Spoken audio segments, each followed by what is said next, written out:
rode the roller coaster and I swore that I'd never ride one again. That was it. But my whole entourage has been out in the park, and they say it's, well, better in a way. Because they have more now, like there's a space machine or something that they have now that you can go into. I couldn't have done both. I couldn't have done the show tonight and went to the park both, but I think it's going to be successful. April 1992. The eyes of the world are focused on Paris for the grand opening of Disney's new theme park, EuroDisney. The ceremony is planned to be broadcast in dozens of countries with an incredible list of guests. Among them, Cher, the Gypsy Kings, Gloria Estefan, and of course, to conclude the evening, the one and only Tina Turner. Tina Turner. Best man. Hello, Tina Turner, the best man. She's a groovy grandma and she can get away with wearing fishnet stockings, so she's good in my book. She's not good, she's not bad. She's simply the best! I guess it's pretty safe to say that Tina never envisioned herself performing in front of Donald Duck and Roger Rabbit.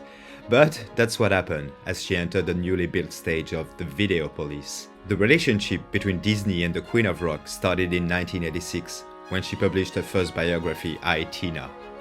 The book became an instant bestseller worldwide, and Disney ended up buying the book's rights.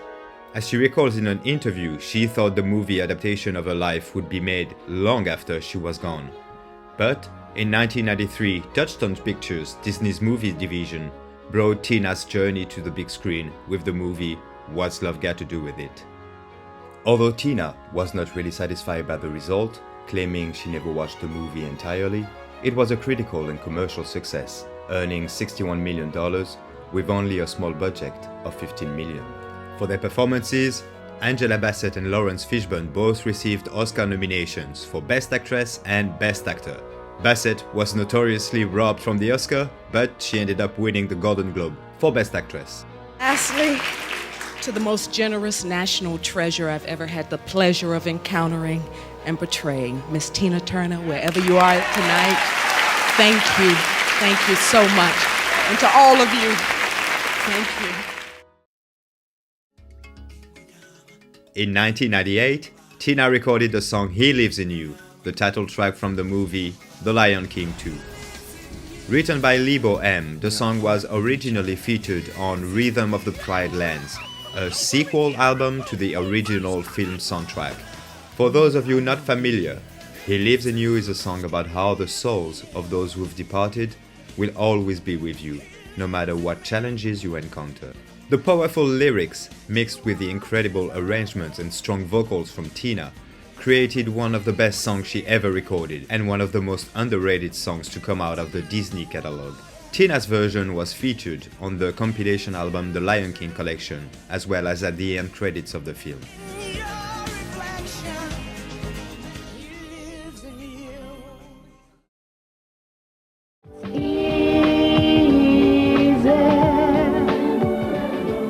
When Elton first asked me to do one of the songs on his musical, yes, I said yes immediately. Easy as Life was my preference.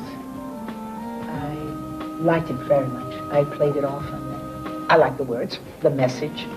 It's quite touching. 1999, Elton John is asked by Disney to compose a soundtrack for a future musical. The result will be the concept album Aida.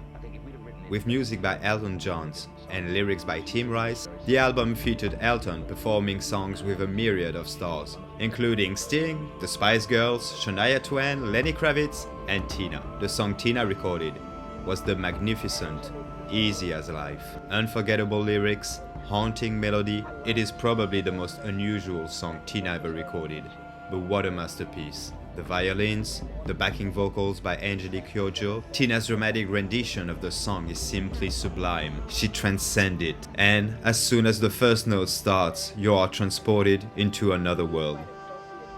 Angelique Kyojo recorded the original demo for the track. I liked her voice very much, backing vocals, all of what she was involved with. I wanted to sing it with the same feeling that I had gotten from the demo. Very African and really quite appropriate for an Egyptian theme. It was very soft and melodic, and I made sure that we kept as much of it as possible. Now, I didn't feel the need to change the lyrics, any of the lyrics to the song, because they were all quite perfect. Everything was absolutely right for me. Normally when I sing, there's a bit of acting out the story, actually becoming each song, because each song is a different story and I become the character. So there was quite a bit of acting involved with Aida.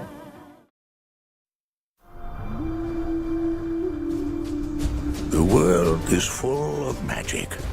In 2003, Disney released Brother Bear. Following the success of the Tarzan soundtrack, Phil Collins was offered the opportunity to compose songs for Brother Bear. However, Collins explained, "Slowly the bad news started to trickle down that I wouldn't be singing at all. I was a bit disappointed because I write songs that I sing myself. It was Michael Eisner, the CEO of Disney at the time, who thought a female voice would add something special to the soundtrack." Tina was offered to perform the song, but Disney asked that it would be mandatory for her to perform the song live at the movie premiere.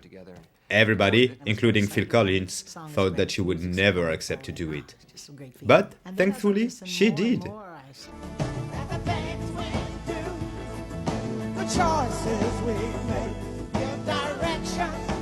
Once again, after He Lives in You, great spirits allowed Tina to deliver an earthy and fresh performance, her voice still sounding as good and intense today as it was 20 years ago.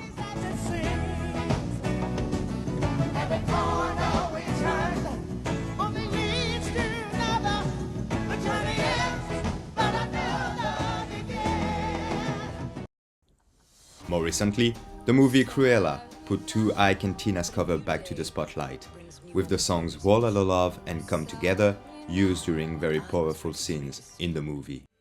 What about you, Tina fans? What is your favorite Disney song recorded by Tina? Let us know in the comments. Thank you for watching and stay safe.